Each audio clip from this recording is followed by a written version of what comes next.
নমস্কার বন্ধুরা, মাম্মা উইথ আরজু চ্যানেলে আজকে তোমাদের সাথে একটা জলখাবারের রেসিপি শেয়ার করছি। খুবই সহজ, খুবই হেলদি একটা রেসিপি। এটা তোমরা ব্রেকফাস্টে অথবা স্কুল কলেজের টিফিনে কিংবা অফিসের লাঞ্চ বক্সে সহজেই প্যাক করতে পারবে। তাহলে চলো ঝটপট রান্নাটা শুরু করে ফেলি। প্রথমেই কিছু পছন্দ মতো সবজি নিয়েছি, গাজর, ক্যাপসিকাম আর পেঁয়াজ। সুজির একটা প্যাকেট নিয়েছি, 1.5 কাপ মতো সুজি লাগবে। বড় একটা আলুর অর্ধেকটা সেদ্ধ করে রেখেছি। এবার কড়াতে 2.5 কাপ মতো আমি জল দিচ্ছি। জলটা একটু গরম হয়ে এলে সুজিটা দিয়ে দেবো। সুজিটা দেওয়ার পরে খন্তি দিয়ে ক্রমাগত নাড়তে হবে। সুজিটা ভালোভাবে জলের সাথে মিশিয়ে দিচ্ছি। সুজি আর জলটা ভালোভাবে মিশিয়ে দেওয়ার পরে আস্তে আস্তে এভাবে নাড়তে হবে। সুজিটা জলটা টেনে নিয়ে একেবারে শুকিয়ে যাবে।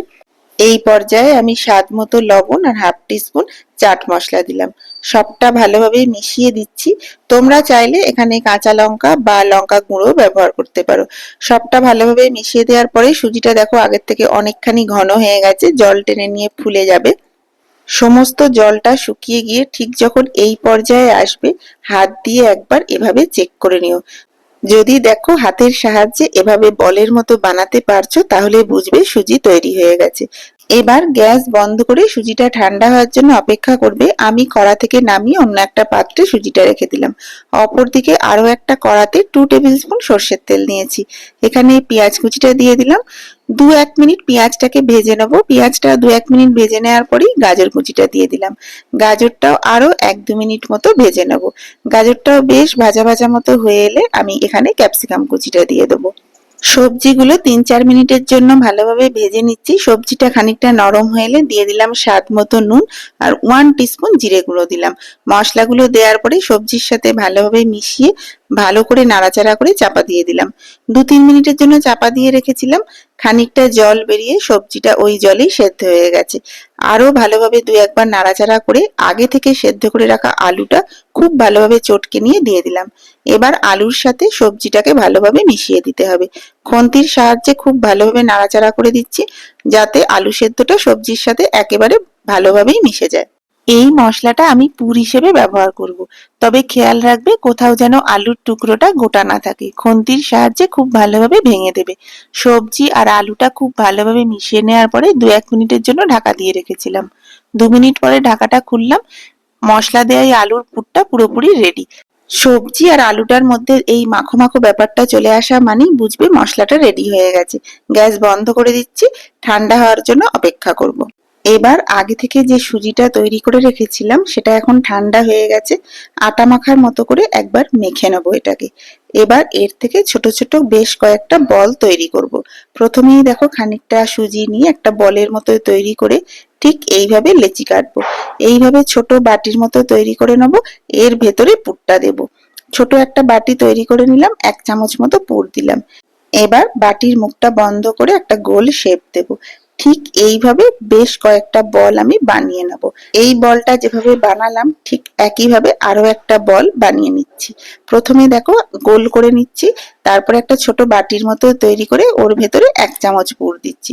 বেশি পুর দিও না, তাহলে গোল করবার সময় সুজির ফেটে এই যেতে পারে। রেসিপিটা খেতে তো বেশ চটপটা, সাথে সাথে কিন্তু হেলদিও বলতে পারো। তেলের ব্যবহার কিন্তু খুবই সামান্য। দেখো আমার দুটো বল তৈরি করা হয়ে গেল। এইভাবে আমি বাকি বলগুলো তৈরি করে নেব। অপরদিকে একটা কড়াতে আমি 1.5 কাপ মতো জল বসিয়ে দিয়েছি। এর ওপরে একটা স্ট্যান্ড রাখলাম।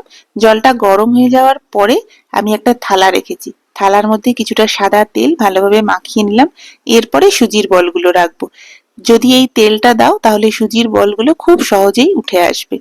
একটার সাথে একটা যাতে না লাগে সেইভাবে বলগুলো দিও।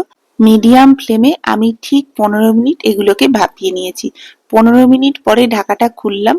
ওপর থেকে দেখেই বুঝতে পারবে সুজির এই বলগুলোর রংটা চেঞ্জ হয়ে গেছে, মানে এগুলো ভাপে তৈরি হয়ে গেছে। গ্যাস বন্ধ করে দেবো।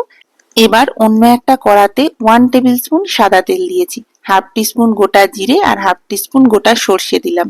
30 সেকেন্ড মতো ফোড়নটা ভেজে নেওয়ার পরে 1 টিস্পুন চাট মশলা আর 1 টিস্পুন টমেটো কেচাপ দিলাম। সবটা খুব ভালোভাবে মিশিয়ে নিলাম। 30 থেকে 35 সেকেন্ড এই মশলাটা ভালোভাবে নাড়াচাড়া করে নিয়ে সুজির বলগুলো এর ওপর দিয়ে দেবো। 1 মিনিট এইভাবে রাখবো। একটা দিক বলগুলোর ভাজা হয়ে গেলে উল্টে দেবো। আরো এক পিঠও একইভাবে ভেজে নেব। 2-3 মিনিট এইভাবে সুজির বলগুলোর চারপাশটা ভালোভাবে ভেজে নিলেই কিন্তু রেডি। দেখো রংটা চেঞ্জ হতে শুরু করেছে, বলগুলো আমি ধীরে ধীরে আস্তে আস্তে উল্টে দিচ্ছি চামচের সাহায্যে। এটা তোমরা একবার বাচ্চার টিফিন বক্সে অথবা অফিসের লাঞ্চ বক্সে প্যাক করে দেখো, টিফিন বক্স খালি আসবেই আসবে। এটা কিন্তু ভীষণই টেস্টি হয় খেতে। তোমরা এটা স্যালাডের সাথে পরিবেশন করতে পারো, রায়তা দিয়ে করতে পারো, অথবা সিম্পল টমেটো কেচাপ দিয়েও খেতে পারো। আমাদের রান্না তো পুরোপুরি রেডি, চলো এবার এগুলোকে প্লেটে সাজিয়ে ফেলি। আমি এই সুজির বলগুলো টমেটো কেচাপ দিয়ে সার্ভ করলাম। ভেতরটা তোমাদের একবার দেখিয়ে দিই, ওপর থেকে বেশ ক্রিস্পি হয় আর ভেতরে আলুর পুরটাও দারুণ লাগে। আজকের এই জলখাবারের আইডিয়াটা কেমন লাগলো অবশ্যই জানিও। খুব শিগগিরই একটা নতুন ভিডিও নিয়ে দেখা হবে। ততক্ষণ সবাই খুব ভালো থেকো, সুস্থ থেকো।